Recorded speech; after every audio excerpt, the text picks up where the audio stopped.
May മാസത്തിലെ ആദ്യ ഷഷ്ടിയാണ് നാളെ മെയ് 2 വെള്ളിയാഴ്ച. സുബ്രഹ്മണ്യ സ്വാമിയുടെ അനുഗ്രഹത്തിനായി നമ്മൾ അനുഷ്ഠിക്കുന്ന ഏറ്റവും മികച്ച വ്രതമാണ് ഷഷ്ടിവ്രതം. കൂടാതെ വൈശാഖ മാസത്തിന്റെ പുണ്യതയിൽ കൂടി നിൽക്കുകയാണ് നമ്മൾ എല്ലാവരും തന്നെ. ഈ ഒരു സമയത്ത് ഷഷ്ടിവ്രതം കൂടി എടുക്കുക എന്നാൽ ഇരട്ടി ഐശ്വര്യമാണ് നമ്മുടെ ജീവിതത്തിൽ വന്ന് ഭവിക്കുന്നത്. ഷഷ്ടിവ്രതം നോറ്റ് ശ്രീ സുബ്രഹ്മണ്യ സ്വാമിയെ ഭജിക്കുന്ന ഏതൊരാളുടെയും സകല ദുഃഖങ്ങളും അതിവേഗം മാറ്റി പൂർണ്ണ ഐശ്വര്യം നൽകും സാക്ഷാൽ നമ്മുടെ മുരുക ഭഗവാൻ. ദേവസൈന്യാധിപനായ സുബ്രഹ്മണ്യ സ്വാമിയുടെ കയ്യിൽ നിങ്ങളുടെ എല്ലാവിധ പ്രശ്നങ്ങൾക്കുമുള്ള പരിഹാരമുണ്ട്. ക്ഷിപ്രപ്രസാദിയായ ഭഗവാൻ സൽസന്താന ഭാഗ്യം, സന്താന അഭിവൃദ്ധി, കുടുംബ ഐശ്വര്യം, തൊഴിലുന്നതി, ശത്രുരക്ഷ, ഇഷ്ടപ്പെട്ട വിവാഹം, കടബാധിതകളിൽ നിന്നും പൂർണ്ണ മോചനം, രോഗശാന്തി, ഗ്രഹപ്പിഴ ദോഷങ്ങൾ അകറ്റുക എന്നുവേണ്ട നിങ്ങൾക്ക് ജീവിതത്തിൽ വേണ്ട എല്ലാവിധ ഐശ്വര്യങ്ങളും ഓരോ ഷഷ്ടിവ്രതം നോൽക്കുന്നതിലൂടെയും സാക്ഷാൽ സുബ്രഹ്മണ്യ സ്വാമി കനിഞ്ഞ് അനുഗ്രഹിച്ച് നൽകുന്നതാണ്. ഷഷ്ടിവ്രതം എങ്ങനെയാണ് എടുക്കേണ്ടത്, എടുത്താലുള്ള ഗുണഫലങ്ങൾ എന്തൊക്കെയാണ്, ഇതെല്ലാം പൂർണ്ണമായി വിശദീകരിക്കുന്ന ഒരു വീഡിയോ ആണിത്. വീഡിയോ പൂർണ്ണമായും കാണാൻ ശ്രമിക്കുക. കൂടാതെ നമ്മുടെ ഈ തുളസി തീർത്ഥം എന്ന ചാനൽ നിങ്ങൾ ആദ്യമായിട്ടാണ് കാണുന്നതെങ്കിൽ ഒന്ന് സബ്സ്ക്രൈബ് ചെയ്യാനും മറക്കരുത് കേട്ടോ. സ്കന്ദ ഷഷ്ടി നമ്മുടെ ഉയർച്ചയ്ക്ക് വേണ്ടിയും മക്കളുടെ അഭിവൃദ്ധിക്ക് വേണ്ടിയും ഒക്കെ എല്ലാവരും ആചരിക്കുന്നുണ്ടെങ്കിലും ഇന്നും പല ഭക്തജനങ്ങൾക്കും അറിയില്ല എന്താണ് ഷഷ്ടിക്ക് പിന്നിലുള്ള യഥാർത്ഥ ഐതിഹ്യമെന്ന്. ഏതൊരു വ്രതം നോൽക്കുമ്പോഴും നമ്മൾ വ്രതകഥ, അതായത് ആ വ്രതത്തിന് പിന്നിലുള്ള ഐതിഹ്യം അറിഞ്ഞിരിക്കണം.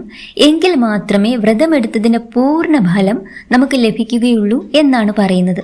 സുബ്രഹ്മണ്യ സ്വാമി ശൂരപത്മാസുരനെ വധിച്ചത് ഈ ഷഷ്ടി ദിവസമാണെന്നാണ് വിശ്വാസം. എന്നാൽ ഷഷ്ടിയുമായി ബന്ധപ്പെട്ട് സുബ്രഹ്മണ്യ സ്വാമിയും അമ്മ പാർവതി ദേവിയുമായി ബന്ധപ്പെട്ട ഒരു ഐതിഹ്യമുണ്ട് കേട്ടോ. നിങ്ങളിൽ പലർക്കും അത് അറിവുണ്ടാകാം. എന്നാൽ അറിയാത്തവർക്കായി ഞാൻ അതും കൂടെ ഒന്ന് പറയുകയാണ് കേട്ടോ. ഒരിക്കൽ അവിവേകം മൂലം സുബ്രഹ്മണ്യ സ്വാമി ബ്രഹ്മാവിനെ ബന്ധനസ്ഥനാക്കി. ചെയ്തുപോയ അവിവേകത്തിനുള്ള പ്രായശ്ചിത്തമായി സുബ്രഹ്മണ്യ സ്വാമി സർപ്പമായി മാറുകയും പിന്നീട് കാണാതാവുകയും ചെയ്തു അത്രേ.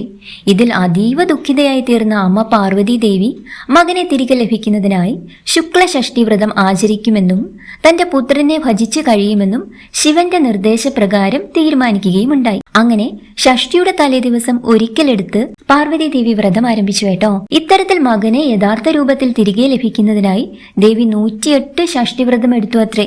അമ്മയല്ലേ, മക്കൾക്ക് വേണ്ടി അമ്മമാർ എന്തും ചെയ്യും അല്ലേ. അങ്ങനെ 108 വ്രതങ്ങൾ പൂർത്തിയാക്കിയ ദിവസം സുബ്രഹ്മണ്യ സ്വാമിയെ സർപ്പരൂപത്തിൽ കണ്ടെത്തുകയും ചെയ്തു. മഹാവിഷ്ണു ആ സർപ്പരൂപത്തിൽ സ്പർശിച്ചപ്പോൾ സുബ്രഹ്മണ്യ സ്വാമി സ്വന്തം രൂപത്തിൽ പ്രത്യക്ഷനായത്രേ. അതുകൊണ്ടാണ് സ്കന്ദഷഷ്ടി ദിനത്തിൽ നാഗപ്രതിമ വെച്ച് സുബ്രഹ്മണ്യ പൂജ ചെയ്യുന്നത്. രാവിലെ 6:30 നാഴിക പുലരുന്നതുവരെ ഷഷ്ടി ഉണ്ടെങ്കിൽ അർക്കഷഷ്ടി എന്നും, അസ്തമയത്തിന് 6 നാഴിക മുൻപേ തുടങ്ങുന്ന ഷഷ്ടി സ്കന്ദഷഷ്ടി എന്നും അറിയപ്പെടുന്നു. ഷഷ്ടിവ്രതത്തിന്റെ ഐതിഹ്യം ഇതാണ് കേട്ടോ. ഇനി വ്രതം നോൽക്കേണ്ട വിധം വിശദമായി പറയാം. തലേ ദിവസം, അതായത് പഞ്ചമി ദിവസം മെയ് 1 വ്യാഴാഴ്ച ഒരിക്കലെടുത്തുകൊണ്ട് വേണം നമ്മൾ വ്രതം ആരംഭിക്കാനായിട്ട്. വെളുത്ത പക്ഷത്തിലെ പ്രഥമ മുതൽ ഷഷ്ടി വരെയുള്ള 6 ദിവസം മത്സ്യമാംസാദികൾ ഒഴിവാക്കി ഒരു നേരം മാത്രം അരിയാഹാരം കഴിച്ച് വ്രതം അനുഷ്ഠിക്കുന്നവരുണ്ട്. അത് വളരെ ഐശ്വര്യദായകമാണ്. ഇനി ഈ 6 ദിവസം വ്രതം എടുക്കാൻ നിങ്ങൾക്ക് കഴിയുന്നില്ല എന്നുണ്ടെങ്കിൽ ആണ് നമ്മൾ ഈ തലേ ദിവസം ഒരിക്കലെടുത്തുകൊണ്ട് ഷഷ്ടി വ്രതം ആചരിക്കുന്നത്. ഈ തലേ ദിവസമാണെങ്കിലും പൂർണ്ണമായും ഭഗവാന്റെ നാമം നമ്മുടെ നാവിലും മനസ്സിലും വിളങ്ങണം. മത്സ്യമാംസാദികൾ ഒരിക്കലും കഴിക്കാൻ പാടില്ല. അതുപോലെ പകൽ ഉറക്കവും പാടില്ല. ഇതൊക്കെയാണ് ഷഷ്ടിയുടെ തലേ ദിവസം, അതായത് പഞ്ചമി നാൾ നമ്മൾ ശ്രദ്ധിക്കേണ്ട കാര്യങ്ങൾ. ഒരിക്കലാണ്, അതുകൊണ്ട് അന്ന് ഒരു നേരം മാത്രം അരിയാഹാരം കഴിക്കാൻ നിങ്ങൾ പ്രത്യേകമായി ശ്രദ്ധിക്കേണ്ടതായിട്ടുണ്ട് കേട്ടോ. ഇനി പിറ്റേ ദിവസം, അതായത് ഷഷ്ടി ദിവസം മെയ് 2 വെള്ളിയാഴ്ച അതിരാവിലെ ബ്രാഹ്മമുഹൂർത്തത്തിലാണെങ്കിൽ അത്രയും നല്ലത്, കുളിച്ച് അടുത്തുള്ള സുബ്രഹ്മണ്യ സ്വാമി ക്ഷേത്രത്തിൽ ദർശനം നടത്തുക. ഇനി തൊട്ടടുത്ത സുബ്രഹ്മണ്യ സ്വാമി ക്ഷേത്രം ഇല്ലെങ്കിൽ സാരമില്ല, നമ്മൾ സുബ്രഹ്മണ്യ സ്വാമിയുടെ ഫോട്ടോയ്ക്ക് മുൻപിൽ ഒരു നെയ്വിളക്ക് കൊളുത്തി വെച്ച് ഭഗവാനോട് ഈ ഷഷ്ടിവ്രതം എടുക്കാനുള്ള അനുഗ്രഹവും അനുവാദവും ഒക്കെ ചോദിച്ചുകൊണ്ട് നമ്മളുടെ ഒരു സങ്കല്പം, അതായത് ഒരു ആഗ്രഹം ഭഗവാന്റെ മുൻപിൽ അവതരിപ്പിച്ചുകൊണ്ട് ഭഗവാനോട് അക്കമഴിഞ്ഞ് പ്രാർത്ഥിക്കാം. ഭഗവാനെ, എന്റെ ഈ ഒരു ആഗ്രഹം നിവർത്തിച്ചു തരണേ. ഇനിയുള്ള ഷഷ്ടിവ്രതങ്ങൾ എടുക്കാവുന്ന അത്രയും ഷഷ്ടിവ്രതങ്ങൾ ഞാൻ എടുത്തേക്കാമേ എന്ന് പറഞ്ഞ് ഭഗവാന്റെ ഒരു അനുഗ്രഹവും അനുവാദവും ഒക്കെ വാങ്ങിക്കൊണ്ട് നമുക്ക് വീട്ടിൽ തന്നെ പ്രാർത്ഥനകളും കീർത്തനങ്ങളും നമ്മളെ കൊണ്ട് കഴിയുന്ന മന്ത്രങ്ങളും നാമങ്ങളും ഒക്കെ ജപിക്കാവുന്നതാണ്. ഇനി ക്ഷേത്രത്തിൽ പോകാൻ കഴിയുന്നവർ അങ്ങനെ തന്നെ ചെയ്യുക. അതാണ് ഏറ്റവും ഐശ്വര്യം.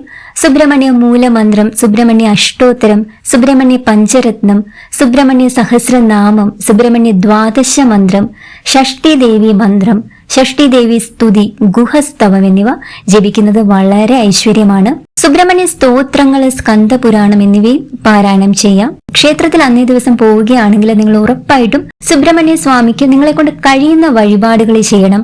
പ്രസാദമൂട്ട് നടത്താം. വളരെയധികം ഐശ്വര്യമാണ് ഇതൊക്കെ ചെയ്യുന്നത്. അഭിഷേക പ്രിയനാണ് സുബ്രഹ്മണ്യ സ്വാമി എന്ന് പറയുന്നത്.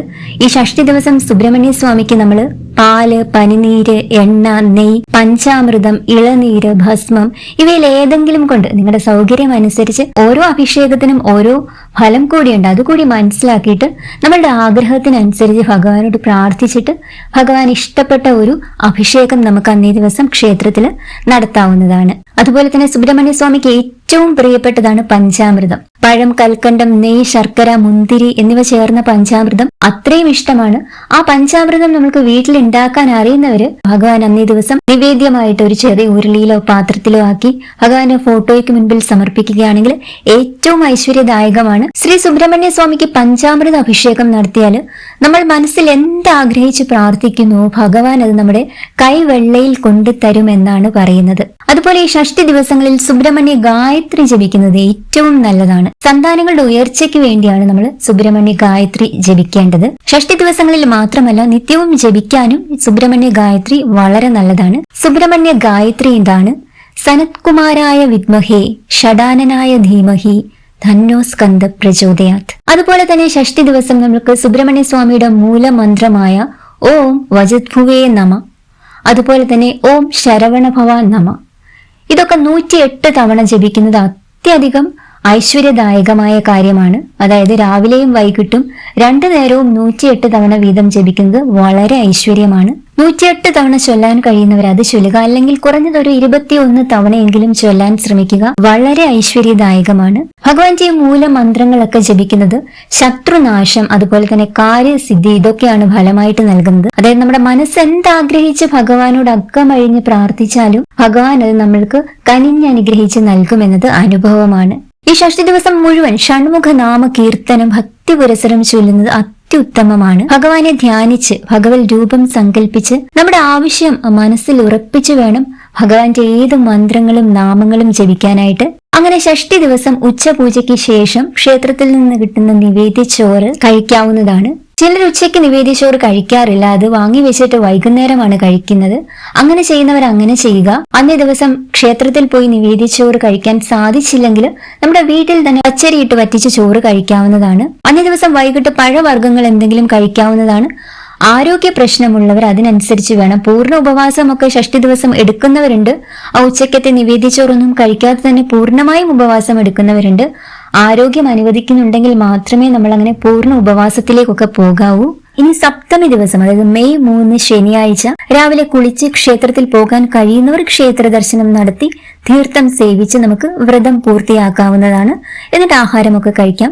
ഇനി ക്ഷേത്രത്തിൽ പോകാൻ സാധിക്കാത്തവർ നമ്മുടെ വീട്ടിൽ തന്നെ തുളസി തീർത്ഥം സേവിച്ച് നമുക്ക് പാരണ വീടാവുന്നതാണ്. ഇനി ഈ ഷഷ്ടി വ്രതം എടുക്കാൻ സാധിക്കാത്തവര് അന്നേ ദിവസം സുബ്രഹ്മണ്യ ക്ഷേത്ര ദർശനം നടത്തി നമുക്ക് കഴിയുന്ന രീതിയിലുള്ള വഴിപാടുകളൊക്കെ നടത്തുന്നത് ഏറ്റവും ഐശ്വര്യപ്രദമാണ്.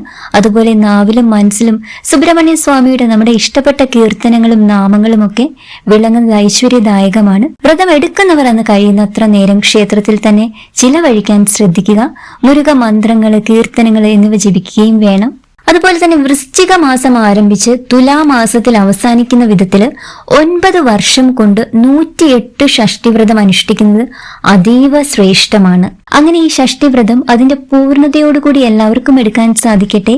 അതിനുള്ള അനുഗ്രഹം സാക്ഷാൽ സുബ്രഹ്മണ്യ സ്വാമി എല്ലാവർക്കും നൽകട്ടെ എന്ന് പ്രാർത്ഥിക്കുന്നു.